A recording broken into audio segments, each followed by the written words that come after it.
सतनाम श्री वाहिगुरु साहिब जी। कृपा करो दीन के दाते, मेरा गुण अवगुण ना विचारो कोई। माटी का क्या धोपै स्वामी, मानस की गत एही। ना हूँ जति सती नहीं पढ़िया, मूर्ख मुग्धा जन्म पया। प्रणवत नानक तिन की सरना, जिन तू नाही विसरिया। प्रणवत नानक तिन की सरना, जिन तू नाही विसरिया।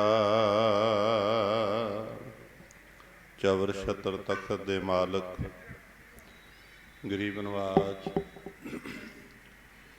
साहिब श्री गुरु ग्रंथ साहिब जी की हजूरी अंदर आप सब संगतां दे सहयोग नाल जपजी साहिब जी की जो विचार गुरु का आसरा लैके अरदास करके आरंभ होने लगी है। गुरु साहब जी आप दया करन, सिर ते मेहर भरिया हथ रखण। गुरु की आद बाणी बहुत गंभीर बचन ने, इन्हां बचनां दे विचार गुरु साहब जी आप सिर ते मेहर भरिया हथ रख के कराउण और आप महाराज विच वरतन। थोड़ी जी आवाज़ कर दो, माइक की पछाण कर लो है जोड़ा। गुरु साहब जी कृपा करन, 9 दिन दे विच सारी विचार होवे। 9 युग भी ला के कोई जपजी साहब जी गुरु की बाणी की विचार करनी चाहे बहुत मुश्किल है।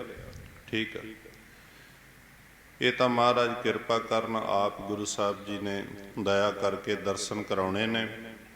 आओ विचार आरंभ करिए। एक बारी सब संगत आखो जी सतनाम श्री वाहिगुरु साहिब जी। फिर आखो सतनाम श्री वाहिगुरु साहिब जी। एक ओंकार सतनाम करता पुरख निरभउ निर्वैर अकाल मूरत आजूनी सैभं गुर प्रसाद। धन गुरु ग्रंथ साहिब जी महाराज, धन गुरु नानक साहिब जी जिन्हों ने ये महान मूल मंत्र सानू बख्शिश किया है। ये मूल मंत्र जपजी साहिब जी का भी मंगलाचरण है, पूरे गुरु ग्रंथ साहिब जी का भी ये मंगलाचरण है। शुरू तो जदों तो दुनिया दे विच विद्वान आए, जिस जिस विद्वान ने ऋषियां मुनियां ने महापुरखा ने आपो अपने ग्रंथ लिखे, भावें कोई शास्त्र लिखे ने, भावें सिमरतियां लिखियां ने, जिन्हां जिन्हां ने भी ग्रंथ लिखे ने, उन्होंने अपने अपने इष्ट का सब तो पहलों मंगल किया, उहदी वडियाई की है हर एक ने। और भारत दे विच ये प्रथा रही कि 2 चीज़ों की पूजा हुंदी है सब तो पहलों भारत विच, शुरू तो पुराने समयां तो। और क्यों की जाती है? एक तो पूजा की जाती सी कोई भी काम आरंभण तो पहलों काम की सफलता वास्ते गणेश की पूजा, और फिर जां की जाती सी सरस्वती की पूजा। इस करके की जाती है भी गणेश नूं मन्निया गया सिद्धि दाता ते सरस्वती नूं मन्निया गया बुद्धि दाता। 2 ही चीज़ां मनुख मंगदा। सिद्धि का भाव जिहड़े काम नूं हथ पाइए काम सफल हो जाए, काम दे विच रुकावट ना पवे। उन्हां कामां दी सफलता वास्ते फिर देश विच साडे गणेश की पूजा सब तो पहलों हुई। पर जदों गुरु साहब जी का समा आया, उन्होंने आख्या मैं ना गणेश प्रथम मनाऊं, बिल्कुल नहीं। बुद्धि, बुद्धि का भाव आ अकल। जिथे मनुख हर काम विच सफलता मंगदा, उत्थे उहदी इह मंगिया कि सब तो उच्ची सुची अकल मत मेरे विच होवे। ਤੇ ਉਹ ਫਿਰ ਸਰਸਵਤੀ ਦੀ ਪੂਜਾ ਕਰਦੇ ਸੀ। ਦੋ ਚੀਜ਼ਾਂ, ਸਿੱਧੀ ਤੇ ਬੁੱਧੀ। ਸਿੱਧੀ ਵਾਸਤੇ ਗਣੇਸ਼ ਦਾ ਮੰਗਲ, ਬੁੱਧੀ ਵਾਸਤੇ ਸਰਸਵਤੀ ਦਾ ਮੰਗਲ। ਸਮਾਂ ਆਇਆ, ਸਮੇਂ ਦੇ ਨਾਲ ਗੁਰੂ ਨਾਨਕ ਦੇਵ ਜੀ ਮਹਾਰਾਜ ਧਰਤੀ ਤੇ ਆਗਮਨ ਹੋਇਆ ਔਰ ਉਹਨਾਂ ਨੇ ਚੱਲਦੀ ਹੋਈ ਪਰੰਪਰਾ ਤੋਂ ਹਟ ਕੇ ਇਹ ਬਚਨ ਕੀਤਾ। ਮਹਾਰਾਜ ਕਹਿੰਦੇ ਨੇ ਮਨੁੱਖਾ ਜਨਮ ਦੀ ਸਫਲਤਾ ਇੱਕ ਅਕਾਲ ਪੁਰਖ ਦੀ ਕਿਰਪਾ ਤੋਂ ਬਿਨਾਂ ਨਹੀਂ ਹੋ ਸਕਦੀ। ਈਸ਼ਵਰ ਤੋਂ ਹੀ ਸਿੱਧੀ ਮਿਲਦੀ ਹੈ। ਔਰ ਜਿਹੜੀ ਅਕਲ ਆ, ਅਕਲਾਂ ਦਾ ਮਾਲਕ ਵੀ ਉਹ ਹੀ ਆ। ਉਹਦੇ ਤੋਂ ਸਿੱਧੀ ਮਿਲੇਗੀ, ਉਹਦੇ ਤੋਂ ਬੁੱਧੀ ਮਿਲੇਗੀ। ਜਿਹਦੇ ਤੋਂ ਸਭ ਕੁਝ ਮਿਲਦਾ, ਫਿਰ ਗੁਰੂ ਨਾਨਕ ਸਾਹਿਬ ਆਖਣ ਲੱਗੇ ਮੰਗਲ ਵੀ ਫਿਰ ਈਸ਼ਵਰ ਦਾ ਹੀ ਹੋਣਾ ਚਾਹੀਦਾ, ਹੋਰ ਕਿਸੇ ਦਾ ਨਹੀਂ ਹੋਣਾ ਚਾਹੀਦਾ। ਉਸ ਵਿਦਮਾਤਮਈ ਕਿਸੇ ਅਗੰਮੀ ਦੇਸ਼ ਵਿੱਚ ਜਾ ਕੇ ਉਡਾਰੀਆਂ ਮਾਰਦਿਆਂ ਹੋਇਆਂ ਗੁਰੂ ਨਾਨਕ ਸਾਹਿਬ ਸੱਚੇ ਪਾਤਸ਼ਾਹ ਜੀ ਦਾ ਜਦੋਂ ਮੁਖਾਰ ਬਿੰਦ ਖੁੱਲਿਆ ਤੇ ਉਹਨਾਂ ਦੇ ਮੁਖ ਚੋਂ ਨਿਕਲਿਆ ਇੱਕ ਓੰਕਾਰ। ਇਹਨੂੰ ਤਿੰਨ ਹਿੱਸਿਆਂ ਵਿੱਚ ਵੰਡਿਆ ਜਾਂਦਾ ਹੈ। ਓੰਕਾਰ, ਆਕਾਰ, ਨਕਾਰ। ਭਾਵ ਲੋਕ ਭਾਰਤ ਦੇ ਇਹ ਕਹਿੰਦੇ ਰਹੇ ਕਿ ਬ੍ਰਹਮਾ ਜੀ ਵਿੱਚ ਸ੍ਰਿਸ਼ਟੀ ਨੂੰ ਪੈਦਾ ਕਰਦੇ ਨੇ, ਵਿਸ਼ਨੂੰ ਜੀ ਪਾਲਦੇ ਨੇ, ਸ਼ਿਵ ਜੀ ਖਤਮ ਕਰਦੇ ਆ। ਪਰ ਗੁਰੂ ਨਾਨਕ ਦੇਵ ਜੀ ਮਹਾਰਾਜ ਨੇ ਆਖਿਆ ਇੱਕ ਹੀ ਪੈਦਾ ਕਰਦਾ ਹੈ, ਇੱਕ ਹੀ ਪਾਲਦਾ ਹੈ, ਇੱਕ ਹੀ ਮਾਰਦਾ ਹੈ, ਉਹਦੇ ਤੋਂ ਬਿਨਾਂ ਦੂਜਾ ਹੋਰ ਕੋਈ ਨਹੀਂ। ਇੱਕ ਹੀ ਜਨਮ ਦੇਣ ਵਾਲਾ, ਇੱਕ ਹੀ ਇੱਥੋਂ ਲੈ ਕੇ ਜਾਣ ਵਾਲਾ। ਉਹਨਾਂ ਨੇ ਫਿਰ ਓੰਕਾਰ ਤੇ ਲਿਖਿਆ ਤੇ ਨਾਲ ਹੀ ਦੁਨੀਆ ਦੇ ਭੁਲੇਖੇ ਮਟਾਉਂਦਿਆਂ ਹੋਇਆਂ ਅਗਲੇ ਪਾਸੇ ਇੱਕ ਲਿਖਿਆ। ਔਰ ਇਹਦੀ ਇੱਕ ਵਿਲੱਖਣਤਾ ਹੈ। ਵਿਲੱਖਣਤਾ ਇਹ ਆ ਕਿ ਕਿਤੇ ਵੀ ਗਿਣਤੀ ਦੀ ਗੱਲ ਪੂਰੇ ਗੁਰੂ ਗ੍ਰੰਥ ਸਾਹਿਬ ਵਿੱਚ ਆਊਗੀ, ਜਿੱਥੇ 10 ਲਿਖਣਾ ਹੋਏਗਾ ਉੱਥੇ ਮਹਾਰਾਜ ਨੇ ਦੱਦਾ ਸੱਸਾ 10 ਉਹ ਲਿਖਿਆ, ਉਹ ਅੰਕਾਂ ਵਿੱਚ ਨਹੀਂ ਲਿਖਿਆ। ਜਿੱਥੇ 4 ਲਿਖਣਾ ਉੱਥੇ ਚਿੱਚੇ ਨੂੰ ਕੰਨਾ ਪਾ ਕੇ ਰਾਰਾ, 3 ਵੀ, 1 ਵੀ, 2 ਵੀ, 11, 12, 17, 16 ਸਭ ਕੁਝ ਲਿਖਿਆ ਹੋਇਆ। ਇਦਾਂ ਲਿਖਿਆ, ਪਰ ਇੱਥੇ ਗਿਣਤੀ ਦਾ ਇੱਕ ਲਿਖਿਆ। ਪਤਾ ਕਿਉਂ ਲਿਖਿਆ? ਸ਼ੁਰੂ ਤੋਂ ਲੋਕੀ ਓੰਕਾਰ ਦੀ ਪੂਜਾ ਕਰਦੇ ਰਹੇ, ਪਰ ਓੰਕਾਰ ਨੂੰ ਲੋਕਾਂ ਨੇ 3 ਹਿੱਸਿਆਂ ਵਿੱਚ ਵੰਡ ਦਿੱਤਾ। ਜਿਹੜੇ ਸ਼ਬਦ-ਰਿਸ਼ੀ ਹੋਏ ਨਾ, ਹੁਣ ਜੇ ਬਹੁਤੀ ਵਿਚਾਰ ਕੀਤੀ ਤੇ ਬੜਾ ਸਮਾਂ ਲੱਗ ਜਾਣਾ। ਸਪਤਰਿਸ਼ੀਆਂ ਨੇ ਤੇ ਇੱਕ ਵਿਦਵਾਨ ਨੇ ਓੰਕਾਰ ਨੂੰ 9 ਪ੍ਰਕਾਰ ਦਾ ਕਰ ਦਿੱਤਾ ਸੀ। ਤੇ ਜੋ ਇੱਕ ਬੰਦੇ ਨੇ ਆਖਿਆ ਰੱਬ 9 ਪ੍ਰਕਾਰ ਦਾ ਹੈ ਤੇ ਸਤੂ ਨਾਇਆ 63। ਗੁਰੂ ਨਾਨਕ ਦੇਵ ਜੀ ਨੇ ਆਖਿਆ ਜਿਹੜਾ ਰੱਬ ਹੀ 63 ਪ੍ਰਕਾਰ ਦਾ ਹੋ ਗਿਆ, ਉਹਦੇ ਨਾਲ ਜੁੜਨ ਵਾਲੇ ਦਾ ਮਨ ਇੱਕ ਕਿੱਦਾਂ ਹੋਏਗਾ? ਉਹ ਨਾ 7 ਆ, ਨਾ 9 ਆ, ਨਾ 63 ਆ। ਤਾਂ ਕਰਕੇ ਪੰਜਾਬੀ ਵਿੱਚ ਇੱਕ ਨਹੀਂ ਲਿਖਿਆ। ਊੜਾ ਜਿਹੜਾ ਉਹ ਗੁਰਮੁਖੀ ਦਾ ਅੱਖਰ ਆ, ਪਰ ਇੱਕ ਹਿੰਸਾ ਪਾ ਕੇ ਕਿ ਦੁਨੀਆ ਨੂੰ ਭੁਲੇਖਾ ਨਾ ਪਵੇ, ਮਹਾਰਾਜ ਨੇ ਆਖਿਆ ਇੱਕ ਓੰਕਾਰ। ਉਹ ਇੱਕ ਹੈ ਜਿਹਦੇ ਤੋਂ ਸਾਰੇ ਆ ਰਹੇ ਨੇ, ਔਰ ਉਹ ਹੀ ਇੱਕ ਸਦਾ ਰਹਿਣ ਵਾਲਾ। ਬਾਕੀ ਤੇ ਦੁਨੀਆ ਆਵੇਗੀ, ਸਮੇਂ ਸਮੇਂ ਦੇ ਨਾਲ ਤੁਰੀ ਰਹੇਗੀ। ਉਹਨੂੰ ਆਖਿਆ ਸਤ, ਸਦਾ ਰਹਿਣ ਵਾਲਾ ਸਤਨਾਮ। ਬਾਕੀ ਸਾਰਿਆਂ ਦੇ ਨਾਮ ਸਮੇਂ ਨਾਲ ਖਤਮ ਹੋ ਜਾਣਗੇ। ਇੱਕ ਉਹ ਹਸਤੀ ਇਦਾਂ ਦੀ ਆ ਜਿਹਦਾ ਨਾਮ ਕਦੀ ਸੰਸਾਰ ਤੋਂ ਖਤਮ ਨਹੀਂ ਹੋਏਗਾ।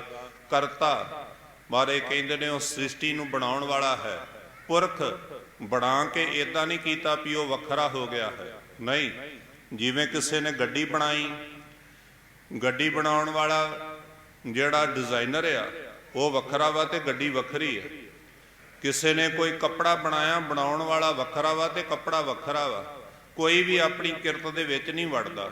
ਪਰ ਗੁਰੂ ਨਾਨਕ ਸਾਹਿਬ ਕਹਿੰਦੇ ਨੇ ਵਾਹਿਗੁਰੂ ਕਰਤਾ ਪੁਰਖ ਐਸੀ ਹਸਤੀ ਆ ਜਿਹਨੇ ਸ੍ਰਿਸ਼ਟੀ ਬਣਾ ਕੇ ਤੇ ਉਹਦੇ ਵਿੱਚ ਵੜ ਕੇ ਬੈਠਾ ਹੋਇਆ। ਇਹ ਜਗ ਸੱਚੇ ਕੀ ਹੈ ਕੋਠੜੀ, ਸੱਚੇ ਕਾ ਵਿੱਚ ਵਾਸ। ਉਹ ਵਿੱਚ ਵੜ ਕੇ ਬੈਠਾ ਹੋਇਆ, ਉਹ ਪੁਰਖ ਹੈ ਨਿਰਭਉ। ਏਡੀ ਤਗੜੀ ਹਸਤੀ ਆ ਭਈ ਉਹ ਕਿਸੇ ਕੋਲੋਂ ਡਰਦਾ ਨਹੀਂ। ਉਹ ਨਿਰਭਉ ਆ, ਨਿਰਵੈਰ।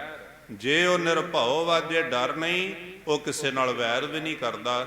ਦੁਨੀਆ ਦੇ ਲੋਕਾਂ ਦੀ ਗੱਲ ਇਹ ਆ, ਜਰਾ ਕੁ ਬਲ ਮਿਲਿਆ, ਕਿਸੇ ਦਾ ਡਰ ਨਹੀਂ, ਜਣੇ ਖਣੇ ਦੇ ਉੱਤੇ ਧੱਕਾ ਕਰ ਲੱਗ ਪਏ, ਨਹੀਂ।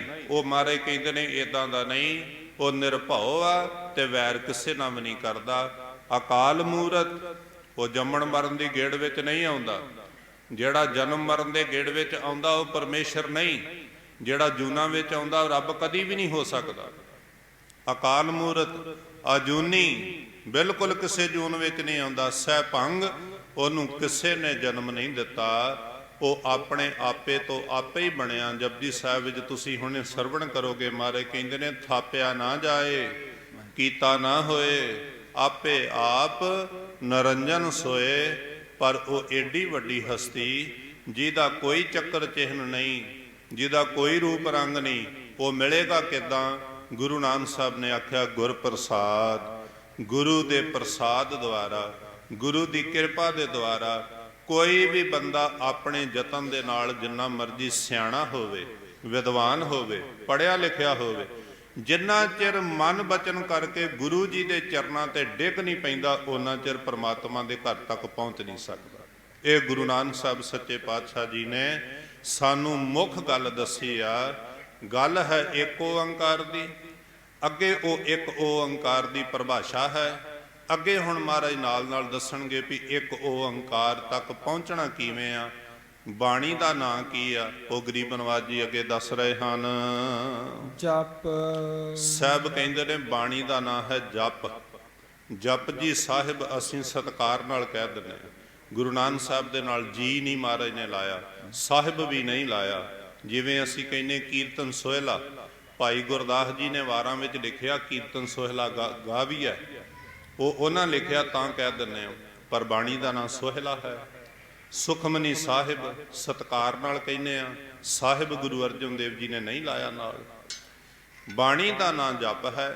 ਭਾਵ ਕੀ ਆ? ਜਿਸ ਇੱਕ ਓੰਕਾਰ ਦੀ ਮਨੁੱਖ ਨੇ ਹੁਣੇ ਪਰਿਭਾਸ਼ਾ ਸੁਣੀ ਆ, ਉਹਦੇ ਤੱਕ ਪਹੁੰਚਣ ਦਾ ਤਰੀਕਾ ਕੀ ਆ? ਮਨੁੱਖਾ ਜੀਵਨ ਦੀ ਸਫਲਤਾ ਦਾ ਸਾਧਨ ਕੀ ਆ? ਜਪ। ਪੂਰੀ ਬਾਣੀ ਜਪ ਦੇ ਦੁਆਲੇ ਦੁਆਲੇ ਹੀ ਆ ਸਾਰੀ, ਕਿ ਸਿਮਰਨ ਤੋਂ ਬਿਨਾ, ਨਾਮ ਜਪਣ ਤੋਂ ਬਿਨਾ ਮਨੁੱਖਾ ਜਨਮ ਦੀ ਸਫਲਤਾ ਕਦੀ ਵੀ ਨਹੀਂ ਮਿਲ ਸਕਦੀ। ਤੇ ਜਪਣਾ ਕਿਹਨੂੰ ਆ? ਮਹਾਰਾਜ ਹੁਣ ਅੱਗੇ ਦੱਸ ਰਹੇ ਹਨ। ਆਦ ਸੱਚ ਜੁਗਾਦ ਸੱਚ, ਹੈ ਭੀ ਸੱਚ, ਨਾਨਕ ਹੋਸੀ ਭੀ ਸੱਚ। ਧੰਨ ਗੁਰੂ ਨਾਨਕ ਸਾਹਿਬ ਜੀ ਕਹਿੰਦੇ ਨੇ ਜਪਣਾ ਉਹਨੂੰ ਆ ਜਿਹੜਾ ਆਦ ਸੱਚ, ਉਹ ਜਿਹੜਾ ਆਰੰਭ ਤੋਂ, ਜਦੋਂ ਕੁਛ ਵੀ ਨਹੀਂ ਸੀ, ਨਾ ਧਰਤੀ, ਨਾ ਹਵਾ, ਨਾ ਪਾਣੀ, ਨਾ ਦਿਨ, ਨਾ ਰਾਤ, ਜਦੋਂ ਸਮਾਂ ਹੈ ਹੀ ਨਹੀਂ ਸੀ। ਸਮਾਂ ਕਦੋਂ ਬਣਿਆ? ਜਦੋਂ ਸੂਰਜ ਬਣਿਆ। ਸੂਰਜ ਦਿਨ ਚੜ੍ਹਿਆ ਤੇ ਲੋਕਾਂ ਨੇ ਆਖਿਆ ਦਿਨ ਚੜ੍ਹ ਗਿਆ ਜਾਂ ਡੁੱਬ ਗਿਆ। ਸੂਰਜ ਤੇ ਚੰਦਰਮਾ ਦੇ ਨਾਲ ਸਮਾਂ ਬਣਿਆ। ਜਦੋਂ ਚੰਦ ਵੀ ਨਹੀਂ ਸੀ, ਸੂਰਜ ਵੀ ਨਹੀਂ ਸੀ, ਉਹ ਉਦੋਂ ਦਾ ਬੈਠਾ ਹੋਇਆ ਆਪਣੇ ਆਸਣ ਦੇ ਉੱਤੇ। ਆਦ ਸੱਚ ਜੁਗਾਦ ਸੱਚ। ਅਸੀਂ 4 ਯੁੱਗ ਗਿਣਨੇ ਆ, ਪਰ ਮਹਾਰਾਜ ਕਹਿੰਦੇ ਨੇ ਇਹ 4 ਯੁੱਗ ਪਤਾ ਨਹੀਂ ਕਿੰਨੀ ਵਾਰੀ ਸ਼ੁਰੂ ਹੋਏ ਤੇ ਕਿੰਨੀ ਵਾਰੀ ਖਤਮ ਹੋਏ, ਇਹਨਾਂ ਦਾ ਅੰਤ ਨਹੀਂ ਕੋਈ ਵੀ। ਉਹਦਾ ਉਦੋਂ ਦਾ ਹੀ ਉਹ ਬੈਠਾ ਹੋਇਆ ਜਦੋਂ ਦੇ ਕਈ ਯੁੱਗ ਬੀਤ ਗਏ ਨੇ। ਜੁਗਾਦ ਸੱਚ, ਹੈ ਭੀ ਸੱਚ। ਅੱਜ ਵੀ ਉਹੀ ਸੱਚ ਆ ਤੇ ਹੈ ਹੋਸੀ ਭੀ ਸੱਚ। ਆਉਣ ਵਾਲੇ ਸਮੇਂ ਵਿੱਚ ਵੀ ਦਾਅਵੇ ਕਰਨ ਵਾਲੇ ਤੇ ਬਥੇਰੇ ਹੋਣਗੇ, ਪਰ ਜੇ ਕੋਈ ਸਦਾ ਰਹਿਣ ਵਾਲਾ ਤੇ ਉਹ ਇੱਕੋ ਹੀ ਹੋਊਗਾ, ਜਿਹਨੂੰ ਆਖਿਆ ਸਤਨਾਮ ਸ੍ਰੀ ਵਾਹਿਗੁਰੂ। ਉਹੋ ਹੀ ਸੱਚਾ ਰਹੇਗਾ, ਜਿਹਨੂੰ ਗੁਰੂ ਤੇਗ ਬਹਾਦਰ ਜੀ ਕਹਿੰਦੇ ਨੇ ਨਾਮ ਰਹਿਓ, ਸਾਧੂ ਰਹਿਓ, ਰਹਿਓ ਗੁਰ ਗੋਬਿੰਦ। ਇਹ ਇੱਕ ਚੀਜ਼ਾਂ ਹੋ ਜਾਂਦੀਆਂ ਨਾ। ਕਲਗੀਧਰ ਪਾਤਸ਼ਾਹ ਜੀ ਨੇ ਇਹਨਾਂ ਤਿੰਨਾਂ ਦੀ ਗੱਲ ਲਿਖੀ ਹੋਈ ਹੈ ਵੀ ਇਹ ਤਿੰਨ ਇੱਕ ਕਿੱਦਾਂ ਹੋ ਜਾਂਦੇ। ਇੱਕ ਕਰਤਾ ਪੁਰਖ ਵਾਹਿਗੁਰੂ ਜੀ, ਇੱਕ ਗੁਰੂ, ਤੇ ਇੱਕ ਗੁਰੂ ਦਾ ਪੂਰਾ ਬਚਨ ਮੰਨਣ ਵਾਲਾ ਜਿਹੜਾ ਖਾਲਸਾ ਹੈ। ਖਾਲਸੇ ਦਾ ਪਿਆਰ ਜਿਹਦੇ ਅੰਦਰ ਪਵਿੱਤਰਤਾ ਆ ਗਈ, ਜਿਹੜਾ ਸੁੱਚਾ ਹੋ, ਉਹ ਕਿਸੇ ਥਾਂ ਤੇ ਜਾ ਕੇ ਤਿੰਨੇ ਇੱਕੋ ਹੀ ਹੋ ਜਾਂਦੇ ਨੇ, ਉਹਨਾਂ ਵਿੱਚ ਕੋਈ ਫਰਕ ਨਹੀਂ ਰਹਿੰਦਾ। ਗੁਰੂ ਸਾਹਿਬ ਜੀ ਕਹਿੰਦੇ ਨੇ ਆਤਮ ਰਸ ਜਿਹ ਜਾਣਿਓ ਸੋ ਹੈ ਖਾਲਸ ਦੇਵ, ਪ੍ਰਭ ਮੈਂ ਮੋਹ ਮੈਂ ਤਾਸ ਮੈਂ ਰੰਚਕ ਨਾਹੀ ਭੇਵ। ਇੱਕ ਤਿਲ ਦੇ ਦਾਣੇ ਜਿੰਨਾ ਵੀ ਮਾਰੇ ਕਹਿੰਦੇ ਫਰਕ ਨਹੀਂ ਰਹਿ ਜਾਂਦਾ, ਜਿਹੜਾ ਗੁਰੂ ਕਾ ਬਚਨ ਪੂਰਾ ਪੂਰਾ ਮੰਨ ਲੈਂਦਾ। ਜਿਵੇਂ ਗੁਰੂ ਸਾਹਿਬ ਜੀ ਕਹਿੰਦੇ ਜਿਹੜੇ ਉਦਾਂ ਕਰਦੇ ਆ, ਉਹ ਰੱਬ ਵਰਗਾ ਹੋ ਜਾਂਦਾ, ਉਹ ਗੁਰੂ ਦੇ ਵਿੱਚ ਅਭੇਦ ਹੋ ਜਾਂਦਾ ਹੈ। ਔਰ ਮਾਰੇ ਕਹਿੰਦੇ ਨੇ ਇਹਨਾਂ ਤਿੰਨਾਂ ਦਾ ਨਾਂ ਸਦਾ ਰਹੇਗਾ, ਕਿਉਂਕਿ ਤਿੰਨੇ ਰੱਬ ਹੀ ਨੇ, ਇਹਨਾਂ ਵਿੱਚ ਕੋਈ ਫਰਕ ਨਹੀਂ। ਔਰ ਇਸ ਰੱਬ ਤੱਕ ਹੁਣ ਪਹੁੰਚਣਾ ਕਿਵੇਂ? ਅੱਗੋਂ ਹੁਣ ਗਰੀਬ ਨਵਾਜ ਜੀ ਦੱਸ ਰਹੇ, ਕਿਉਂਕਿ ਇੱਥੇ ਇੱਕ ਪੰਕਤੀ ਆਏਗੀ, ਸੁਣਨ ਵਾਲਿਆਂ ਗੁਰੂ ਨਾਨਕ ਸਾਹਿਬ ਨੂੰ ਆਖਿਆ ਉਹ ਤੇ ਸੱਚ ਹੀ ਸੱਚ ਆ। ਤੇ ਮਹਾਰਾਜ ਨੇ ਵੀ ਇਹ ਬਚਨ ਦੱਸਿਆ, ਜਿਹਨੂੰ ਮਿਲਣਾ ਚਾਹੁੰਦੇ ਹੋ, ਸੱਚ ਦੇ ਵਿੱਚ ਝੂਠ ਦੀ ਪੰਡ ਲੈ ਕੇ ਤੇ ਉਹਦੇ ਵਿੱਚ ਬੰਦਾ ਰਲ ਨਹੀਂ ਸਕਦਾ। ਕੂੜ ਇਕੱਠਾ ਕਰਕੇ ਪੰਡ ਤੇ ਬਹੁਤ ਜ਼ਿਆਦਾ ਹੋ ਗਈ ਨਾ, ਭਾਈ ਗੁਰਦਾਸ ਜੀ ਨੇ ਇੰਝ ਆਖਿਆ ਕਿ ਏਡੀ ਵੱਡੀ ਮਨੁੱਖ ਦੀ ਅੱਖ ਵਾ, ਇਸ ਅੱਖ ਦੇ ਵਿੱਚ ਆਪਣੀ ਝਿਮਣੀ ਦਾ ਆ ਉੱਪਰਲੀ ਜਿਹੜੀਆਂ ਨੇ, ਇਹਦਾ ਕਿਤੇ ਛੋਟਾ ਜਿਹਾ ਕੇਸ ਮੁੜ ਕੇ ਤੇ ਅੱਖ ਦੇ ਵਿੱਚ ਲੱਗ ਜੇ ਨਾ, ਕੇਸ ਕਿੱਡਾ ਕੁ ਵੱਡਾ। ਮਾਰ ਭਾਈ ਗੁਰਦਾਸ ਜੀ ਕਹਿੰਦੇ ਨੇ ਏਡੀ ਵੱਡੀ ਅੱਖ, ਇੱਕ ਵਾਲ ਨਹੀਂ ਝੱਲਦੀ ਮਾਸਕ, ਉਹ ਉਗੜਦੀ ਨਹੀਂ, ਪਾਣੀ ਵਗੀ ਜਾਊਗੀ, ਪਾਣੀ ਵਗੀ ਜਾਊਗਾ ਤੇ ਦਿਖਣਾ ਕੁਛ ਵੀ ਨਹੀਂ। ਏਡੀ ਵੱਡੀ ਅੱਖ, ਇੱਕ ਵਾਲ ਨਹੀਂ ਝੱਲਦੀ, ਤੇ ਮਾਰੇ ਕਹਿੰਦੇ ਨੇ ਇੰਨਾ ਕੂੜਾ ਇਕੱਠਾ ਕਰਕੇ ਤੇ ਸੱਚ ਦੇ ਵਿੱਚ ਬੰਦਾ ਕਿੱਦਾਂ ਜਾ ਕੇ ਰਲ ਸਕਦਾ। ਇਹ ਸਵਾਲ ਵਾ। ਉਹਨਾਂ ਜਦੋਂ ਸੰਸਾਰ ਨੇ ਪੁੱਛਿਆ ਕਿਵ ਸਚਿਆਰਾ ਹੋਈ ਹੈ, ਕਿਵ ਕੂੜਾ ਟੁੱਟਾ ਪਾਲ, ਕੂੜ ਦੀ ਕੰਧ ਜਿਹੜੀ ਕੱਢੀ ਹੋਈ ਆ, ਅਗਲੇ ਪਾਸੇ ਕਰਤਾ ਪੁਰਖ ਜੀ ਬੱਸੇ ਹੋਏ ਨੇ, ਤੇ ਅਸੀਂ ਕੂੜ ਦੀ ਕੰਧ ਦੇ ਉਰਲੇ ਪਾਸੇ ਫਿਰ ਉਹਦੇ ਤੱਕ ਕਿਵੇਂ ਪਹੁੰਚਿਆ ਜਾਵੇ।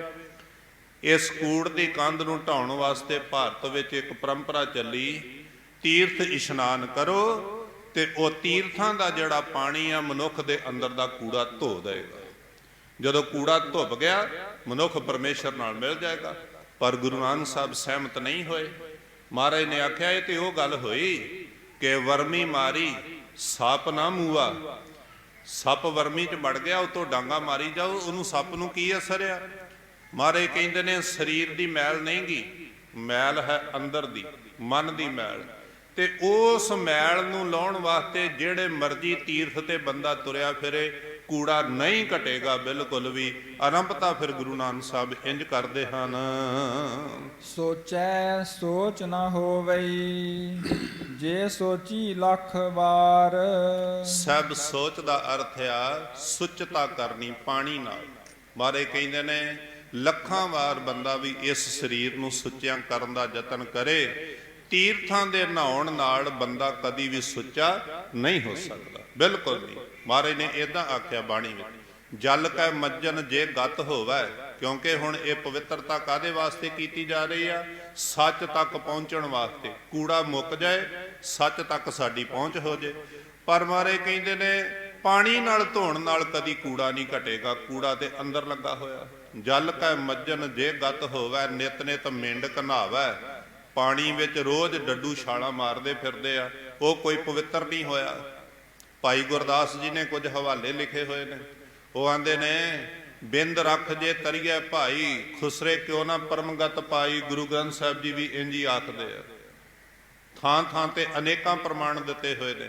ਬਾਹਰ ਦੇ ਯਤਨ ਕਰਨ ਦੇ ਨਾਲ ਮਨੁੱਖ ਦਾ ਮਨ ਕਦੀ ਵੀ ਪਵਿੱਤਰ ਨਹੀਂ ਹੋ ਸਕਦਾ। ਪਾਣੀ ਪਿੰਡੇ ਤੇ ਪਿਆ ਤੇ ਮਹਾਰਾਜ ਨੇ ਨਖੇੜਾ ਕੀਤਾ ਇੱਕ ਥਾਂ। ਗਰੀਬ ਨਵਾਜ ਜੀ ਕਹਿੰਦੇ ਨੇ ਪਾਣੀ ਚਿੱਤ ਨਾ ਧੋਪਈ, ਮੁਖ ਪੀਤੇ ਤਿਖ ਜਾਏ। ਪਿੰਡੇ ਤੇ ਪਾਣੀ ਪਾਉਣ ਨਾਲ ਮਨ ਸਾਫ਼ ਨਹੀਂ ਹੋਏਗਾ। ਜੇ ਸਰੀਰ ਤੇ ਪਾਓਗੇ ਤਾਂ ਸਰੀਰ ਨੂੰ ਥੋੜਾ ਸਮਾਂ ਠੰਡਕ ਮਿਲ ਜਾਏਗੀ, ਜੇ ਪਾਣੀ ਪੀ ਲਓਗੇ ਤੇ ਅੰਦਰ ਦੀ ਪਿਆਸ ਮਿਟੇਗੀ, ਮਨ ਦਾ ਕੂੜਾ ਨਹੀਂ ਮਿਟੇਗਾ। ਸੋਚਿਆ ਸੋਚ ਨਾ ਹੋਵਈ, ਜੇ ਸੋਚੀ ਲੱਖ ਵਾਰ। ਹੋਰ ਵੀ ਕਈ ਸਾਧਨ ਵਰਤੇ ਗਏ, ਮਹਾਰਾਜ ਦੱਸ ਰਹੇ ਹਨ। ਚੁੱਪੈ ਚੁੱਪ ਨਾ ਹੋਵਈ, ਜੇ ਲਾਏ ਰਹਾ ਲਿਵਤਾਰ। ਕੁਛ ਇੱਕ ਜਮਾਤਾਂ ਇਦਾਂ ਦੀਆਂ ਸੀ ਸਾਡੇ ਭਾਰਤ ਵਿੱਚ, ਪੱਟੀ ਬੰਨ ਲਈ ਜੈਨੀ ਲੋਕਾਂ ਨੇ ਮੂੰਹ ਤੇ, ਬਿਲਕੁਲ ਨਹੀਂ ਬੋਲਣਾ। ਬੋਲਣ ਦੇ ਨਾਲ ਗੱਲ ਵੱਧ ਘੱਟ ਨਿਕਲ ਜਾਂਦੀ ਹੈ ਮੂੰਹ ਦੇ ਵਿੱਚੋਂ, ਬੋਲਣਾ ਹੀ ਨਹੀਂ, ਚੁੱਪ ਕਰਕੇ ਬੈਠੇ ਰਹੋ। ਜੇ ਬੋਲੋਗੇ ਨਾ ਤੇ ਮਨ ਪਰੇਸ਼ਾਨ ਨਹੀਂ ਕਰੇਗਾ। ਪਰ ਗੁਰੂ ਨਾਨਕ ਸਾਹਿਬ ਨੇ ਆਖਿਆ ਕਿ ਪੁਰਖਾ ਇਹ ਤੇ ਮੂੰਹ ਹੀ ਬੰਦ, ਬੋਲੀ ਬੰਦ ਹੋਏ ਨੇ, ਮਨ ਤੇ ਅੰਦਰੋਂ ਬੋਲੀ ਜਾ ਰਿਹਾ। ਮਨ ਤੇ ਅੰਦਰੇ ਅੰਦਰ ਕਈ ਕੁਝ ਮੰਗ ਰਿਹਾ, ਇੰਨਾ ਕੁਝ ਮੰਗ ਰਿਹਾ ਵੀ ਉਹ ਦੂਜੇ ਨੂੰ ਪਤਾ ਹੀ ਨਹੀਂ ਲੱਗਦਾ ਵੀ ਬੈਠਾ ਹੋਇਆ ਬੰਦਾ ਕੀ ਸੋਚੀ ਜਾਂਦਾ ਆਪਣੇ ਅੰਦਰ।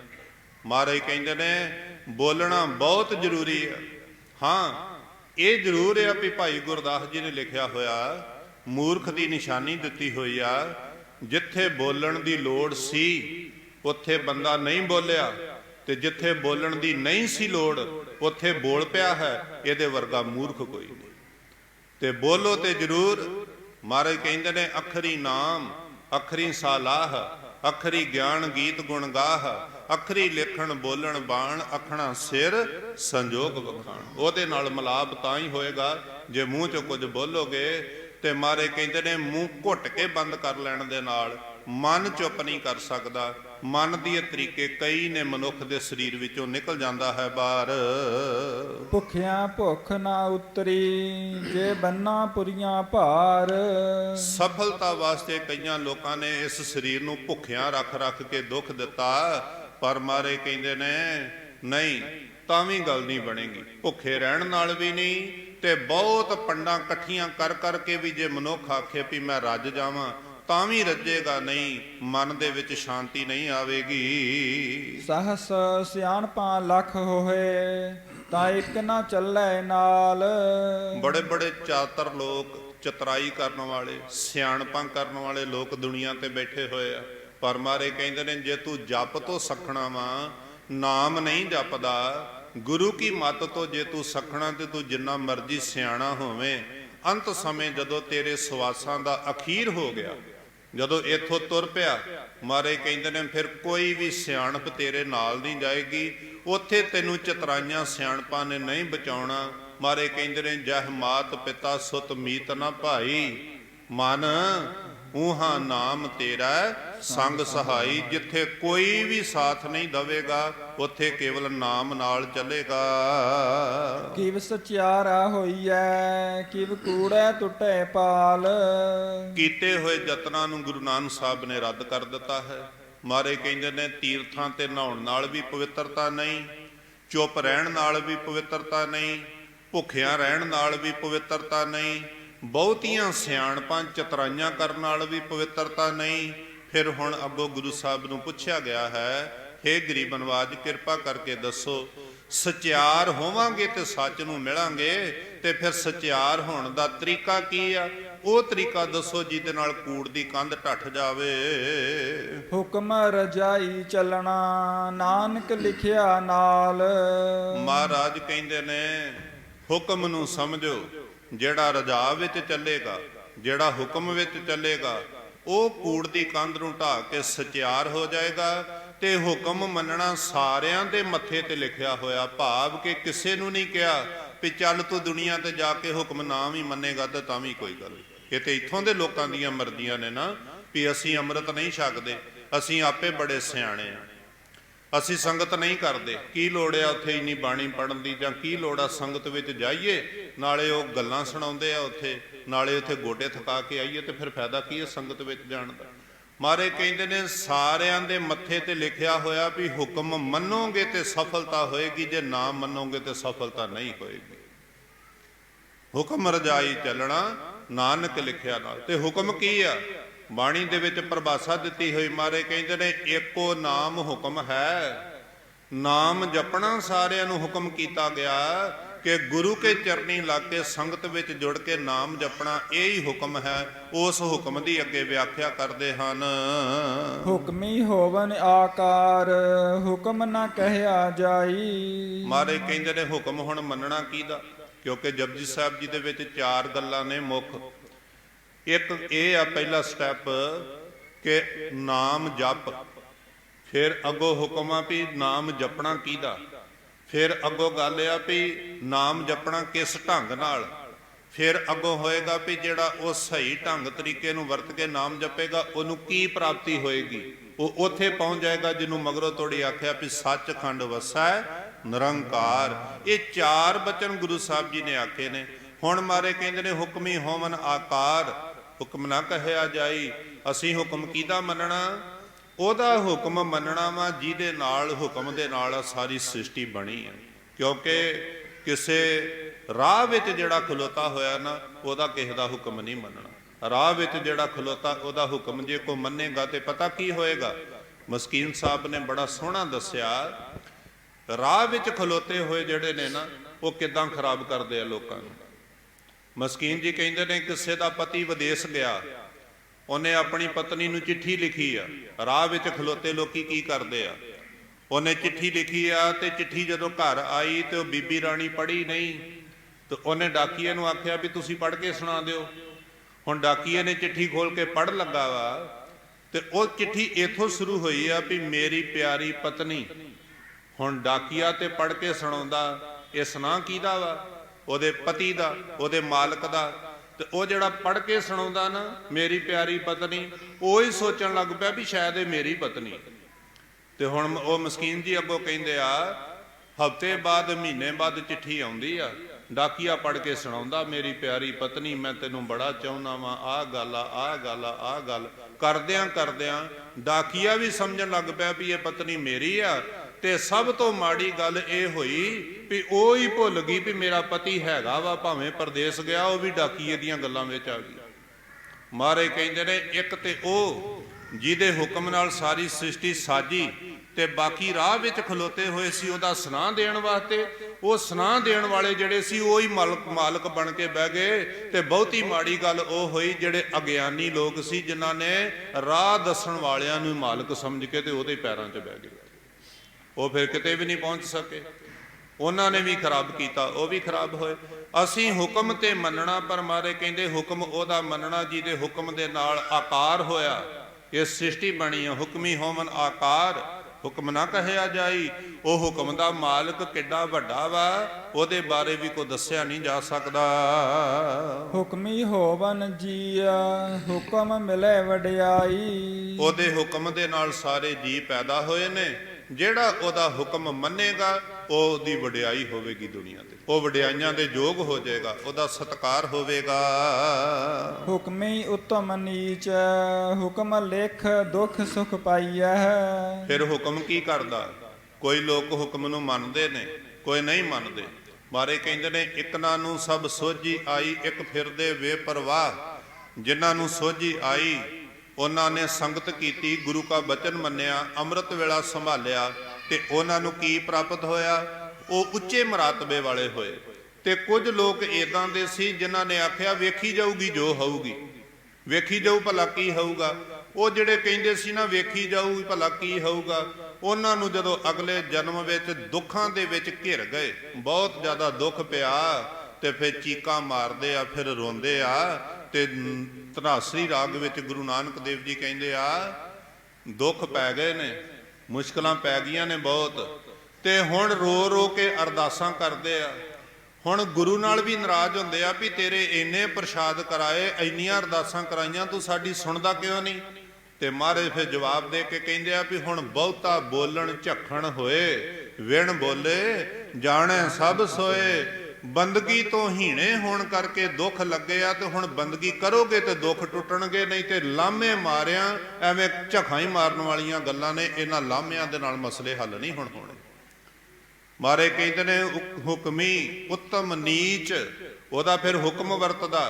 ਜਿਨ੍ਹਾਂ ਨੇ ਬਚਨ ਅੱਜ ਮੰਨਿਆ ਉਹ ਉੱਤਮ ਹੋ ਜਾਂਦੇ ਨੇ, ਜਿਨ੍ਹਾਂ ਨੇ ਬਚਨ ਨਹੀਂ ਮੰਨਿਆ ਉਹ ਨੀਚ ਹੋ ਜਾਂਦੇ ਨੇ। ਹੁਕਮ ਲਿਖ ਦੁੱਖ ਸੁਖ ਪਾਈਏ, ਉਹਦੇ ਹੁਕਮ ਦੇ ਦੁਆਰਾ ਹੀ ਕਿਸੇ ਨੂੰ ਸੁਖ ਮਿਲ ਜਾਂਦਾ, ਤੇ ਕਈ ਦੁੱਖਾਂ ਦੇ ਵਿੱਚ ਹੀ ਜ਼ਿੰਦਗੀ ਬਤੀਤ ਕਰਦੇ। ਮਹਾਰਾਜ ਕਹਿੰਦੇ ਨੇ ਇਹ ਆਪਣੇ ਆਪ ਕੋ ਸੁਖੀ ਨਹੀਂ, ਆਪਣੇ ਆਪ ਕੋ ਦੁਖੀ ਨਹੀਂ, ਉਹਦੇ ਹੁਕਮ ਦੀ ਕਲਮ ਚੱਲਦੀ ਆ। ਕਿਉਂ ਚੱਲਦੀ ਆ? ਕੀਤੇ ਹੋਏ ਕਰਮਾਂ ਦੇ ਮੁਤਾਬਕ। ਆ ਜਿਹੜਾ ਹੁਕਮ ਸਾਰਿਆਂ ਦੇ ਮੱਥੇ ਤੇ ਲਿਖਿਆ ਹੋਇਆ, ਕੋਈ ਮੰਨਦਾ ਤੇ ਕੋਈ ਨਹੀਂ ਮੰਨਦਾ। ਜਿਹੜੇ ਮੰਨ ਲੈਂਦੇ ਨੇ ਉਹ ਸੁਖੀ ਹੋ ਜਾਂਦੇ, ਜਿਹੜੇ ਨਹੀਂ ਮੰਨਦੇ ਉਹ ਦੁਖੀ ਹੋ ਜਾਂਦੇ ਹਨ। ਇਕ ਨਾ ਹੁਕਮੀ ਬਖਸ਼ੀਸ, ਇੱਕ ਹੁਕਮੀ ਸਦਾ ਭਵਾਈਆ ਹੈ। ਇੱਕ ਉਹ ਗੁਰਮੁਖ ਪਿਆਰੇ ਨੇ ਜਿਹੜੇ ਹੁਕਮ ਮੰਨਦੇ ਨੇ ਤੇ ਉਹ ਬਖਸ਼ੇ ਜਾਂਦੇ, ਬਿਲਕੁਲ ਉਹਨਾਂ ਦੇ ਪਰਦੇ ਪੈ ਜਾਂਦੇ ਨੇ। ਉਹਨਾਂ ਬਾਰੇ ਲਿਖਿਆ ਹੋਇਆ ਜੇ ਕਿਤੇ ਹੁਕਮ ਮੰਨਣ ਵਾਲਿਆਂ ਕਿਤੇ ਗਲਤੀ ਹੋ ਜਾਏ ਤੇ ਮਾਰੇ ਕਹਿੰਦੇ ਨੇ ਨਿਰਗੁਣ ਰਾਖ ਲਿਆ, ਸੰਤਨ ਕਾ ਸਦਕਾ ਸਤਗੁਰ ਢਾਕ ਲਿਆ, ਮੋਹਿ ਪਾਪੀ ਪੜਦਾ। ਹੁਕਮ ਮੰਨਣ ਵਾਲਿਆਂ ਕੋਲੋਂ ਵੀ ਗਲਤੀਆਂ ਹੁੰਦੀਆਂ ਨੇ, ਇਹ ਨਹੀਂ ਵੀ ਗਲਤੀ ਨਹੀਂ ਹੁੰਦੀ, ਪਰ ਉਹਨਾਂ ਦੀ ਗਲਤੀ ਇਦਾਂ ਦੀ ਹੁੰਦੀ ਹੈ ਜਿਹਨੂੰ ਮਾਰੇ ਕਹਿੰਦੇ ਨੇ ਜਿਨ ਪੱਟ ਅੰਦਰ ਬਾਹਰ ਗੁੱਦੜ ਤੇ ਭਲੇ ਸੰਸਾਰ। ਹੁਣ ਇਹ ਸਮਾਂ ਬੜਾ ਮੰਗਦਾ ਹੁਕਮ ਦੀ ਜਿਹੜੀ ਪੌੜੀ ਆ। ਵਿਦਵਾਨ ਇਹ ਗੱਲ ਕਹਿੰਦੇ ਆ, ਦਸ਼ਰਥ ਨੇ ਤੀਰ ਮਾਰਿਆ ਸੀ ਤੇ ਉਹ ਵੱਜ ਗਿਆ ਸੀ ਸਰਵਣ ਦੇ, ਪਰ ਦਸ਼ਰਥ ਨੂੰ ਉਹਦੀ ਸਜ਼ਾ ਨਹੀਂ ਮਿਲੀ। ਪਤਾ ਕਿਉਂ?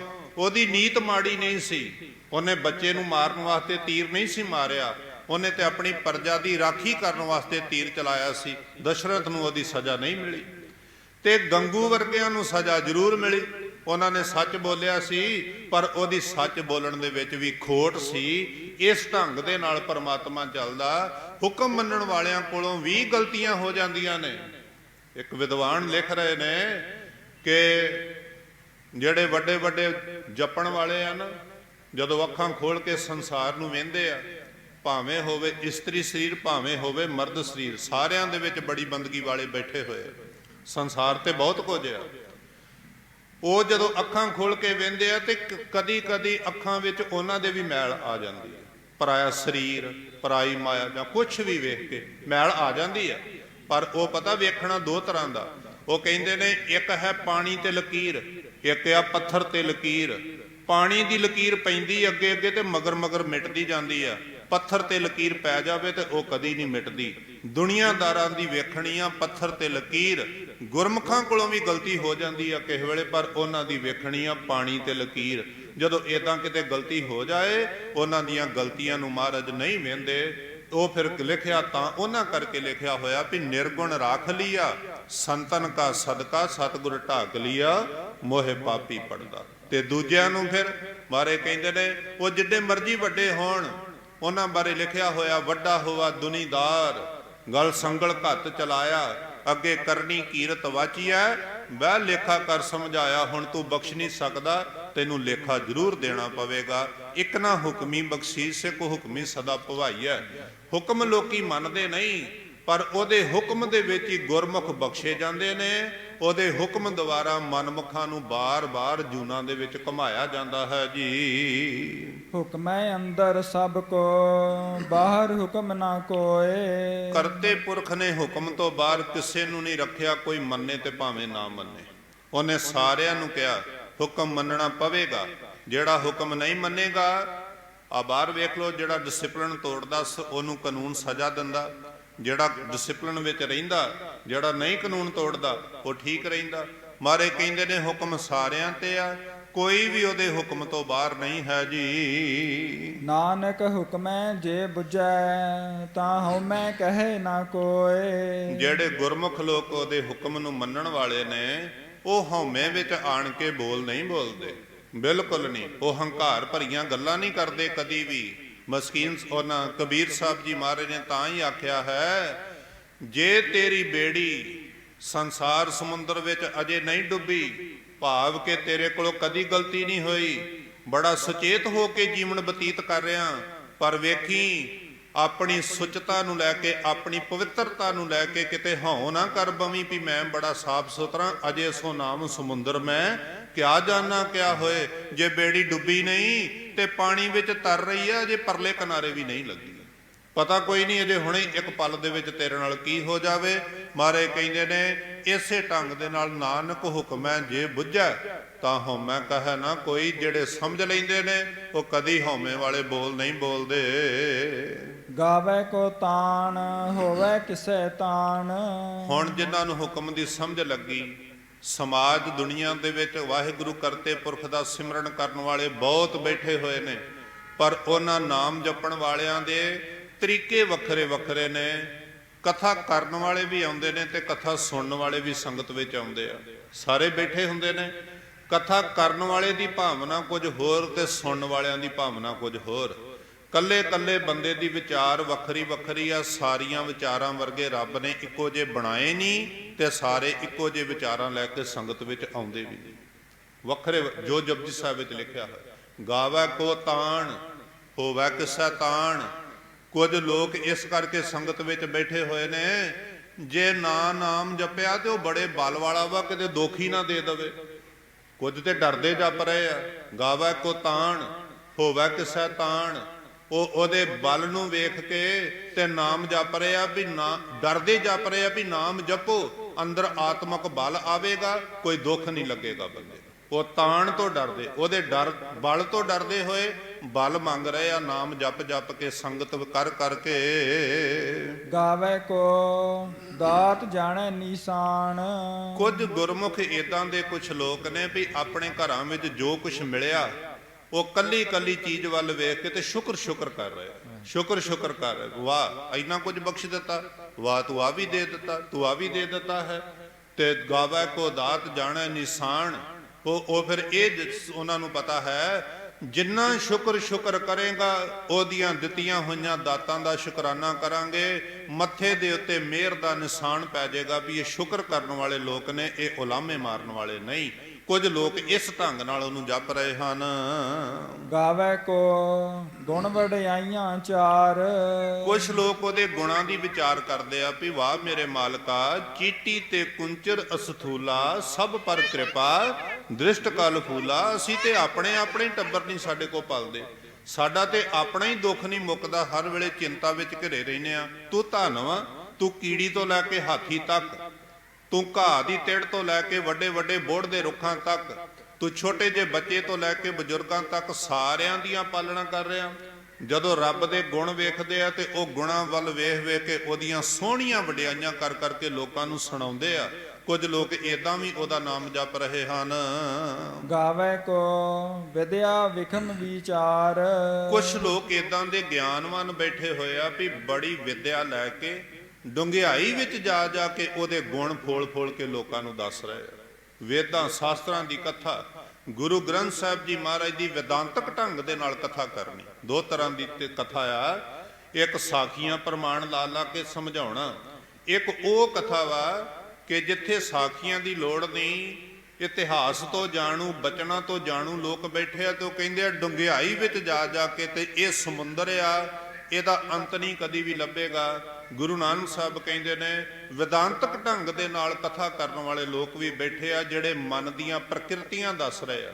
5 ਪ੍ਰਕਿਰਤੀਆਂ ਨੇ, ਇੱਕ ਪ੍ਰਕਿਰਤੀ ਨੂੰ ਚੰਗੀ ਤਰ੍ਹਾਂ ਖੋਲਣਾ ਹੋਵੇ ਤੇ ਬੜਾ ਸਮਾਂ ਮਿਲਦਾ। ਮਨ ਦੀਆਂ 5 ਪ੍ਰਕਿਰਤੀਆਂ ਤੇ ਭਾਈ ਗੁਰਦਾਸ ਜੀ ਨੇ ਉਹ ਜਿਹੜਾ ਕਵਿਤ ਲਿਖਿਆ, ਭੁਜ ਬਲੀ ਵਿਦਿਆ ਵਿਖਮ ਵਿਚਾਰ, ਡੂੰਗੀ ਕਥਾ ਕੀ ਆ। ਭੁਜ ਬਲੀ ਅਸ਼ਟ ਭੁਜਾ, ਤਾਂ ਕਿ 40 ਸਕਾਰ 160 ਪਾਉ ਚਾਲ ਚਲਾ ਚੱਲ ਹੈ। ਇਹਦੀ ਕਥਾ ਕੌਣ ਕਰੇਗਾ। ਜਦੋਂ ਭਾਈ ਗੁਰਦਾਸ ਜੀ ਨੇ ਆਖਿਆ ਮਨ ਦੀਆਂ 8 ਬਾਹਾਂ ਨੇ ਤੇ ਇੱਕ ਇੱਕ ਬਾਹ ਨੂੰ ਉਹਦੇ 5-5 ਹੱਥ ਲੱਗੇ ਹੋਏ ਆ, ਤੇ ਭਾਈ ਗੁਰਦਾਸ ਜੀ ਕਹਿੰਦੇ ਨੇ ਮਨ ਦੀਆਂ 8 ਬਾਹਾਂ ਤੇ 40 ਉਹਦੇ ਹੱਥ ਤੇ 160 ਪਾਉ। ਬੰਦੇ ਦੇ 2 ਪੈਰ ਆ, ਕਿਤੇ ਟਿਕਦਾ ਨਹੀਂ ਇੱਕ ਥਾਂ, ਤੇ ਮਨ ਦੇ 160 ਪੈਰ ਆ ਤੇ 4 ਉਹਦੇ ਮੂੰਹ ਨੇ। ਇੱਕ ਵਾਰੀ ਥਾਂ ਐਉਂ ਬੰਦਾ ਬੈਠਾ ਤੇ ਸਾਹਮਣੇ ਦਿਖਦਾ ਵਾ, ਪਿੱਛੇ ਨਹੀਂ ਦਿਖਦਾ, ਮਨ ਨੂੰ 4 ਸਫੇਰੇ ਦਿਖਦਾ। ਮੈਂ ਇੱਥੇ ਬੈਠਾ ਹੋਇਆ, ਦੇਖਣ ਦਾ ਭਾਵ ਮੇਰਾ ਧਿਆਨ ਬੁੱਧ ਸਾਹਿਬ ਵੀ ਜਾ ਰਿਹਾ ਵਾ ਵੀ ਮੈਂ ਇੱਥੇ ਆ ਗਿਆ, ਮਗਰ ਸੋਖਾ ਸੁਣਾਉਣ ਵਾਲਾ ਕੌਣ ਕੌਣ ਕਰਦਾ ਹੋਊਗਾ। ਮੇਰਾ ਪਿੰਡ ਵੀ ਧਿਆਨ ਆ ਵੀ ਮਗਰ ਮਿਸਤਰੀ ਲੱਗੇ ਹੋਏ ਆ, ਉੱਥੇ ਕੀ ਕਰ। ਮਨ ਚਾਰੇ ਪਾਸੇ 160 ਪੈਰ।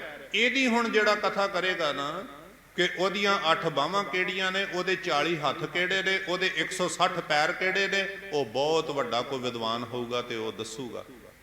ਤੇ ਮਹਾਰਾਜ ਕਹਿੰਦੇ ਆ ਇਦਾਂ ਇਦਾਂ ਦੇ ਦੁਨੀਆ ਦੇ ਵਿਦਵਾਨ ਹੋਏ ਜਿਹੜੇ ਡੁੰਘਿਆਈ 'ਚ ਜਾ ਜਾ ਕੇ ਕਰਤੇ ਪੁਰਖ ਦੇ ਗੁਣ ਲੋਕਾਂ ਨੂੰ ਸਰਵਣ ਕਰਾ ਰਹੇ ਨੇ, ਆਪ ਵੀ ਆਨੰਦ ਲੈਂਦੇ ਨੇ, ਸੁਣਨ ਵਾਲੇ ਵੀ ਆਨੰਦ ਲੈ ਰਹੇ ਹਨ। ਗਾਵੇ ਕੋ ਸਾਜ ਕਰੇ ਤਨ ਖੇਹ। ਕੁਛ ਲੋਕ ਏਦਾਂ ਗਾ ਰਹੇ ਨੇ ਕਰਤੇ ਪੁਰਖ ਨੂੰ ਵੀ ਉਹ ਵੇਖੋ ਭਈ ਇੱਕ ਪਲ ਵਿੱਚ ਕੀ ਕਰਦਾ, ਕੀਤਾ ਪਸਾਓ ਏਕੋ ਕਵਾਓ ਤਿਸਤੇ ਹੋਏ ਲੱਖ ਦਰਿਆ। ਵਾਹ, ਉਹਦੇ ਹੁਕਮ ਦੇ ਨਾਲ ਝੱਟ ਜੀ ਨੂੰ ਸਾਜ ਦਿੰਦਾ ਤੇ ਜੀ ਨੂੰ ਕਿਹੜੇ ਵੇਲੇ ਖਤਮ ਕਰ ਦਿੰਦਾ, ਉਹ ਜੀ ਨੂੰ ਵੀ ਨਹੀਂ ਪਤਾ ਲੱਗਦਾ ਵੀ ਮੈਂ ਖਤਮ ਹੋਣ ਲੱਗਾ ਵਾਂ। ਜਦੋਂ ਕੋਈ ਬਣਦਾ ਉਹਨੂੰ ਨਹੀਂ ਪਤਾ ਮੈਂ ਕਿਹੜੇ ਵੇਲੇ ਬਣ ਗਿਆ, ਤੇ ਜਿਹਨੂੰ ਖਤਮ ਕਰਨਾ ਹੋਰ ਆਲੇ ਦੁਆਲੇ ਨੂੰ ਤੇ ਛੱਡੋ, ਜਿਹਨੇ ਖਤਮ ਹੋਣਾ ਹੀ ਹੋਣਾ ਉਹਨੂੰ ਵੀ ਨਹੀਂ ਪਤਾ ਵੀ ਮੈਂ ਖਤਮ ਹੋਣ ਲੱਗਾ। ਇਹੋ ਜੀਆਂ ਵਡਿਆਈਆਂ ਗੁਣ ਯਾਦ ਕਰ ਕਰਕੇ ਕੁਝ ਲੋਕ ਉਹਦਾ ਨਾਮ ਜਪ ਰਹੇ ਹਨ। ਗਾਵੇ ਕੋ ਜੀ ਲੈ ਫਿਰ ਦੇਹ। ਕੁਝ ਲੋਕ ਇਸ ਤਰ੍ਹਾਂ ਗਾ ਰਹੇ ਨੇ, ਮਿੱਟੀ ਇਕੱਠੀ ਕਰਕੇ ਵਿੱਚ ਜਿੰਦ ਪਾ ਦਿੰਦਾ ਹੈ ਤੇ ਵਿੱਚੋਂ ਕੱਢ ਵੀ ਲੈਂਦਾ ਹੈ। ਕੁਝ ਲੋਕ ਇਸ ਤਰ੍ਹਾਂ ਗਾ ਰਹੇ ਨੇ, ਜੀਆਂ ਨੂੰ ਆਪੇ ਦਾਤਾਂ ਦਿੰਦਾ, ਆਪੇ ਹੀ ਇਹਨਾਂ ਦੇ ਕੋਲੋਂ ਖੋਹ ਲੈਂਦਾ ਹੈ। ਉਹਦੇ ਕੋਲੋਂ ਡਰੋ ਭਈ, ਉਹ ਬੜਾ ਤਗੜੇ ਬਲ ਵਾਲਾ ਵਾ, ਜਿਹੜਾ ਹੰਕਾਰ ਕਰੇਗਾ ਕਿਤੇ ਕੱਖਾਂ 'ਚ ਨਾ ਰੁਲ ਜਾਈਏ। ਡਰਦੇ ਮਾਰੇ ਕਈ ਲੋਕੀ ਉਹਦਾ ਨਾਮ ਜਪ ਰਹੇ ਹਨ। ਗਾਵੇ ਕੋ ਜਾਪੈ ਦਿਸੈ ਦੂਰ। ਕੁਝ ਲੋਕ ਇਸ ਤਰ੍ਹਾਂ ਗਾ ਰਹੇ ਨੇ ਕਿ ਉਹ ਪਰਮਾਤਮਾ ਦੂਰ ਬੈਠਾ ਹੋਇਆ, ਭਾਵ ਨਾਮ ਤੇ ਜਪ ਰਹੇ ਨੇ ਪਰ ਉਹ ਬੇਪਰਵਾਹੀ ਵਿੱਚ ਬੈਠੇ ਹੋਏ ਆ। ਬੇਪਰਵਾਹੀ ਵਿੱਚ ਬੈਠੇ ਹੋਏ ਆ, ਗਲਤੀ ਕਰਨ ਲੱਗਿਆ ਬੰਦਾ ਕਹਿੰਦਾ ਇੱਥੇ ਕੋਈ ਨਹੀਂ, ਇੱਥੇ ਕੌਣ ਵੇਖਦਾ ਹੈ, ਪਰ ਇਹ ਨਹੀਂ ਪਤਾ ਵੀ ਅੱਗੋਂ ਦੇਖਿਆ ਪਿੱਛੋਂ ਦੇਖਿਆ ਤਿਸਤੇ ਕਹਾਂ ਛੁਪਾਵੈ। ਲੋਕੀ ਰੱਬ ਦਾ ਨਾਂ ਤੇ ਲੈਂਦੇ ਆ, ਪਰ ਮਹਾਰਾਜ ਕਹਿੰਦੇ ਨੇ ਐਵੇਂ ਉੱਤੇ ਉੱਤੇ ਨਾਂ ਲੈਂਦੇ ਆ, ਅੰਦਰੋਂ ਨਹੀਂ ਡਰਦੇ। ਕਹਿੰਦੇ ਉਹ ਬੜੀ ਕਿਤੇ ਦੂਰ ਬੈਠਾ ਹੋਇਆ। ਇਹ ਇੱਕ ਕਿਸਮ ਦਾ ਉਹ ਵੀ ਨਾਂ ਲੈ ਰਹੇ ਆ, ਪਰ ਫਲ ਕਿਹਨੂੰ ਮਿਲੇਗਾ ਉਹ ਮਹਾਰਾਜ ਅੱਗੋਂ ਦੱਸ ਰਹੇ ਹਨ। ਗਾਵੇ ਕੋ ਵੇਖੈ ਹਾਦਰਾ ਹਦੂਰ। ਪਰ ਕੁਛ ਲੋਕ ਇਦਾਂ ਦੇ ਨੇ, ਉਹ ਕਹਿੰਦੇ ਨੇ ਹਾਜ਼ਰ ਆ, ਇੱਥੇ ਆ। ਕਲਗੀਧਰ ਜੀ ਕਹਿੰਦੇ ਨੇ ਜਾਪ ਸਾਹਿਬ ਦੇ ਵਿੱਚ, ਜ਼ਾਹਰ ਜ਼ਹੂਰ ਹੈ ਕਿ ਹਾਜ਼ਰ ਹਜ਼ੂਰ ਹੈ। ਕਿੰਨਾ ਚਿਰ ਹਾਜ਼ਰ ਹਜ਼ੂਰ ਰਵੇਗਾ? ਹਮੇਸ਼ੁਲ ਸਲਾਮ ਹੈ, ਸਮਸਤੁਲ ਕਲਾਮ ਹੈ। ਮਹਾਰਾਜ ਕਹਿੰਦੇ ਨੇ ਹਮੇਸ਼ਾ ਵਾਸਤੇ ਇੱਥੇ ਰਵੇਗਾ ਤੇ ਸਾਰਿਆਂ ਦੇ ਲਾਗੇ ਰਵੇਗਾ। ਇਹ ਨਹੀਂ ਵੀ ਕਿਸੇ ਕਿਸੇ ਦੇ ਲਾਗੇ ਆ, ਜਿਹੜਾ ਮੰਨਦਾ ਉਹਦੇ ਵੀ ਲਾਗੇ ਆ, ਜਿਹੜਾ ਨਹੀਂ ਮੰਨਦਾ ਉਹਦੇ ਵੀ ਲਾਗੇ ਆ। ਜ਼ਾਹਰ ਜ਼ਹੂਰ ਹੈ ਕਿ ਹਾਜ਼ਰ ਹਜ਼ੂਰ ਹੈ, ਹਮੇਸ਼ੁਲ ਸਲਾਮ ਹੈ, ਸਮਸਤੁਲ ਕਲਾਮ ਹੈ। ਤੇ ਉਹ ਕਿਦਾਂ ਦਾ ਵਾ? ਮਹਾਰਾਜ ਕਹਿੰਦੇ ਸਾਹਿਬ ਦਿਮਾਗ ਹੈ। ਉਹਦੇ ਵਰਗਾ ਦਿਮਾਗ ਨਹੀਂ ਕਿਸੇ ਦਾ, ਉਹਦੇ ਵਰਗੀ ਸੋਚ ਨਹੀਂ ਕਿਸੇ ਦੀ। ਲੋਕੀ ਐਵੇਂ ਭੁਲੇਖੇ ਬੰਦਿਆਂ ਨੂੰ ਤੇ ਪਾ ਲਈਦੇ ਆ, ਤੇ ਲੋਕੀ ਰੱਬ ਨੂੰ ਵੀ ਭੁਲੇਖਾ ਪਾਉਣ ਦਾ ਯਤਨ ਕਰਦੇ ਆ। ਪਰ ਮਹਾਰਾਜ ਕਹਿੰਦੇ ਯਤਨ ਅਸਫਲ ਹੋਏ ਨੇ ਅੱਜ ਤੱਕ ਸਾਰਿਆਂ ਦੇ, ਕਿਉਂਕਿ ਉਹ ਸਾਹਿਬ ਦਿਮਾਗ ਹੈ ਕਿ ਹੁਸਨਲ ਚਿਰਾਗ ਹੈ। ਮਹਾਰਾਜ ਕਹਿੰਦੇ ਉਹ ਇਦਾਂ ਦਾ ਦੀਵਾ ਜਗਦਾ ਹੋਇਆ ਜਿਹਦੇ ਵਿੱਚੋਂ ਕਦੀ ਤੇਲ ਨਹੀਂ ਮੁੱਕਣਾ। ਬਹੁਤੇ ਦੀਵਿਆਂ ਤੋਂ ਤੇਲ ਮੁੱਕ ਜਾਂਦਾ, ਵੱਟੀ ਸੜ ਜਾਂਦੀ ਆ। ਉਹ ਇਦਾਂ ਦਾ ਦੀਵਾ ਆ, ਕੋਈ ਹਨੇਰੇ ਵਿੱਚ ਵੀ ਗਲਤੀ ਕਰੂਗਾ ਤੇ ਹਨੇਰੇ ਵਿੱਚੋਂ ਲੱਭ ਲਏਗਾ। ਇੰਨੀ ਦੁਨੀਆ ਹਨੇਰੇ ਵਿੱਚ ਗਲਤੀਆਂ ਕਰ ਰਹੀਆਂ ਨੇ, ਉਹ ਇਦਾਂ ਦਾ ਚਿਰਾਗ ਆ ਜਗਦਾ ਹੋਇਆ ਦੀਵਾ ਵੀ ਉਹਨੂੰ ਕਿਸੇ ਦਾ ਚੇਤਾ ਨਹੀਂ ਭੁੱਲਦਾ। ਜਿਹੜਾ ਵੀ ਕੋਈ ਇੱਧਰ ਉੱਧਰ ਕਰਨ ਦਾ ਯਤਨ ਕਰੇਗਾ ਉਸੇ ਵੇਲੇ ਪਕੜਿਆ ਜਾਏਗਾ। ਸਾਹਿਬ ਕਹਿੰਦੇ ਨੇ ਗਾਵੇ ਕੋ ਵੇਖੈ ਹਾਦਰਾ ਹਦੂਰ। ਇਹਨਾਂ ਗੱਲਾਂ ਦੀ ਵਿਚਾਰ ਕਰਕੇ ਕਈ ਡਰਦੇ ਨੇ ਵੀ ਗਲਤੀ ਨਹੀਂ ਕਰਨੀ, ਕਿਉਂਕਿ ਉਹ ਹਾਜ਼ਰ ਨਾਜ਼ਰ ਆ ਤੇ ਬੜੇ ਭੈ ਤੇ ਅਦਬ ਵਿੱਚ ਰਹਿ ਕੇ ਉਹਦਾ ਨਾਮ ਜਪ ਰਹੇ ਹਨ। ਕਥਨਾ ਕਥੀ ਨਾ ਆਵੇ ਟੋਟ। ਇਹ ਜਿੰਨਾ ਮਰਜ਼ੀ ਕੋ ਉਹਦਾ ਨਾਮ ਜਪੇ, ਉਹਦੀ ਕਥਾ ਕਰਦਿਆਂ ਕਰਦਿਆਂ ਉਹਦੇ ਗੁਣਾਂ ਦੀ ਤੋਟ ਨਹੀਂ ਆਵੇਗੀ। ਕਥ ਕਥ ਕਥੀ ਕੋਟੀ ਕੋਟ ਕੋਟ। ਕਈ ਕਰੋੜਾਂ ਲੋਕ ਰਾਤ ਦਿਨ ਉਹਦਾ ਸਿਮਰਨ ਕਰ ਰਹੇ ਹਨ। ਦੇਂਦਾ ਦੇ ਲੈਂਦੇ ਥਕ ਪਾਹੇ। ਉਹ ਏਡਾ ਵੱਡਾ ਹੈ ਖਜ਼ਾਨਿਆਂ ਦਾ ਮਾਲਕ, ਦਈ ਜਾ ਰਿਹਾ, ਲੈਣ ਵਾਲੇ ਥੱਕ ਜਾਣਗੇ ਪਰ ਉਹਦੇ ਖਜ਼ਾਨੇ ਦੀ ਤੋਟ ਨਹੀਂ ਆਵੇਗੀ। ਜੁਗਾ ਜੁਗੰਤਰ ਖਾਹੀ ਖਾਹੇ। ਜਦੋਂ ਦੀ ਦੁਨੀਆ ਬਣੀ ਆ ਲੋਕੀ ਉਦੋਂ ਦੇ ਲੈ ਲੈ ਕੇ ਖਾ ਰਹੇ ਨੇ, ਗਾਂ ਵੀ ਖਾਂਦੇ ਰਹਿਣਗੇ। ਹੁਕਮੀ ਹੁਕਮ ਚਲਾਏ ਰਾਹ। ਮਾਰੇ ਕਹਿੰਦੇ ਨੇ ਉਹਦੇ ਹੁਕਮ ਦੇ ਨਾਲ ਲੋਕੀ ਚੱਲ ਰਹੇ ਨੇ, ਉਹਦੇ ਹੁਕਮ ਦੇ ਨਾਲ ਕੀਤੇ ਹੋਏ ਕਰਮਾਂ ਮੁਤਾਬਕ ਜਿਹੜੇ ਉਹਨੇ ਮੱਥੇ ਤੇ ਅੱਖਰ ਵਾਹ ਦਿੱਤੇ ਨੇ ਨਾ ਸਾਰਿਆਂ ਦੇ, ਉਹ ਜਿਹਦੀ ਮੱਤ ਮਾਰ ਦਿੱਤੀ ਆ। ਜੋ ਗੁਰੂ ਨਾਨਕ ਸਾਹਿਬ ਨੇ ਆਖਿਆ, ਜਿਸੇ ਦਿਖਾਲਾਂ ਵਾਟੜੀ ਤਿਸੇ ਭੁਲਾਵੈ ਕੌਣ, ਜਿਸੇ ਭੁਲਾਈ ਪੰਧ ਸਿਰ ਤਿਸੇ ਦਿਖਾਲੇ ਕੌਣ। ਕਰਮਾਂ ਮੁਤਾਬਕ ਜਿਹੜਾ ਮੈਂ ਹੁਕਮ ਚਲਾ ਦਿੱਤਾ, ਜਿਹਦੇ ਵਿੱਚ ਚੰਗੀ ਮੱਤ ਪਾਤੀ ਆ ਉਹ ਗਲਤੀ ਨਹੀਂ ਕਰ ਸਕਦਾ, ਜਿਹਦੇ ਵਿੱਚ ਮਾੜੀ ਮੱਤ ਪਾਤੀ ਆ ਉਹ ਸਾਰੀ ਜ਼ਿੰਦਗੀ ਚੰਗਾ ਕੰਮ ਨਹੀਂ ਕਰ ਸਕਦਾ। ਇਹ ਕਿਉਂ ਹੋਇਆ? ਕੀਤੇ ਹੋਏ ਕਰਮਾਂ ਦੇ ਮੁਤਾਬਕ ਉਹ ਰਾਹ ਦੱਸਦਾ ਤੇ ਲੋਕ ਤੁਰਦੇ ਹਨ।